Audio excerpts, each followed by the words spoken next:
Hi, I'm your host Vasco Duarte. Welcome to the Scrum Master Toolbox podcast, where we share tips and tricks from Scrum Masters around the world. Every day, we bring you inspiring answers to important questions that all Scrum Masters face day after day. Hello everybody, welcome to our Success Thursday this week with Jean Coetzee. Hey Jean, welcome back. Thank you, Vasco. Thank you for having me. So, of course, Thursday is Success Thursday, but we always start with retrospective. So, Jean, share with us, what's your favorite retrospective format and why? Vasco, I don't have any specific favorite retrospective. I've come across many, and I see there's books read about it, and I've been through some of these books. But I do think that we need to challenge the status quo around retrospectives.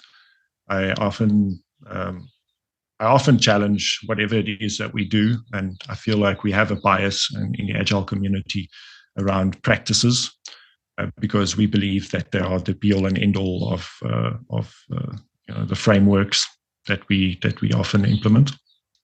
So I feel like we need to reimagine retrospectives the same way we need to reimagine management or leadership. So with retrospectives, it's often touted as one of the most important practices of a Scrum team, and I think that we need to look at retrospectives as a what is the outcome of a retrospective? What is it that we like to achieve through a retrospective? And so instead of thinking about what did we do well? What did we do well? Think about what is the outcome of those questions that you're asking? What is it that we would like to achieve? And start thinking about beyond retrospectives. And some other words like futurespective have been acclaimed as well, where we're looking at the future. What do we want to achieve in the future? But we can often find quite a bit of information just understanding what that outcome is we'd like to achieve in retrospective. So, yeah. So I want to dive a little bit deeper into that, because you did make a bold and courageous call to action to us listening.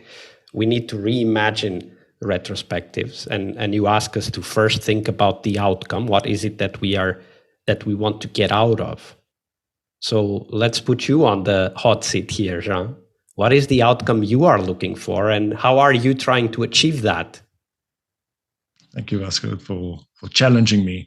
I feel like the ideas that I've come up with in my head, I need to put that into practice and find the best way to discuss the topic. When it actually comes up. So when we say retrospective, I'm going to entertain retrospective. I'm going to use the opportunity because if everybody pitches, which often some people do, some people don't, depending on the team you get involved in or the problem, because we have retrospectives in our organization where something happened and now we have to do a retrospective. Is to first ask what does success look like at the end of the session? That's a good way to start, perhaps. And maybe to remove the bias around the retrospective as well is to discuss. So just stop for a moment and not expect the outcome of the session to be a solution necessarily. Maybe we just need to have a discussion and understand better what we are faced with today.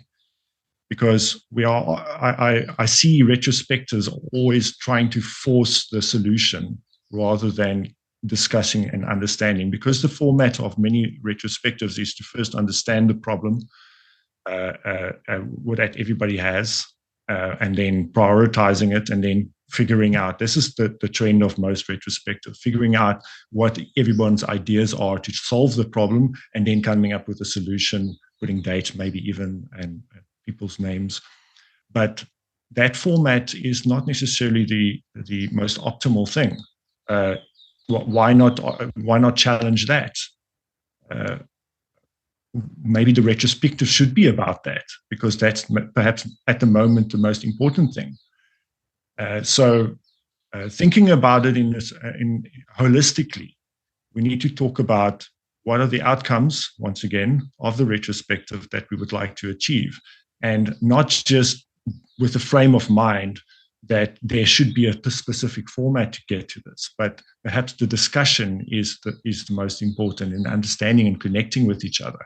I've heard of teams that actually go out and have a beer as a retrospective, and that's sufficient, because right now the most important thing is that we are bonding. That's there, and perhaps they do and that. That's a great question, right? What's the most important thing right now? Yeah. So perhaps that is the outcome that you like to achieve, and if the team can have those sorts of conversations, then we know we're on the right track. And you might not call it a retrospective; you might call it something different. And these spaces for conversation and shared growth that we call retrospectives are one of the tools, one of the fundamental building blocks of our at least attempt to be successful as Scrum Masters. And of course, that brings us to the key question of the week, Jean. What does it mean for you to be a successful Scrum Master? This is an interesting question, Vasco, because to be successful has to do with your purpose. Because you, again, if you are coming to the main topic of our previous podcast, is ownership. If you are in control of your success or your purpose, I would say, you may be better in control of that success, and what that means to you. Success may not mean what someone else's idea around it is that you're supposed to be doing, but rather around what makes you feel like you have a purpose, because that's how you find your passion. You will not feel like you're doing whatever passion it is that you apply yourself to if you don't explore that a little bit.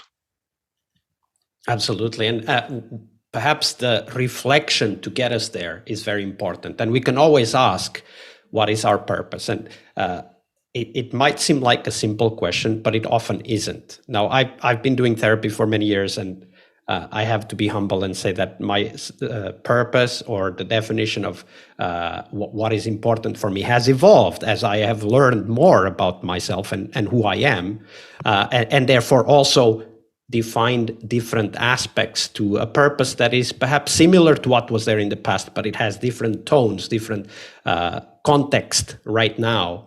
So how do you do that reflection, Jean, when you want to go and see, okay, am I being true to my purpose? Am I taking ownership of achieving that purpose? How do you do that reflection? I'll take you to where it is I go. I like to go into nature, so I often do that by myself. I may do it with someone, but I would try and remove myself from every part of that could potentially influence my decision, and it may be for a decision, or it may be just to try and reconnect to my purpose. But I remove every single distraction that I can possibly, whether it is,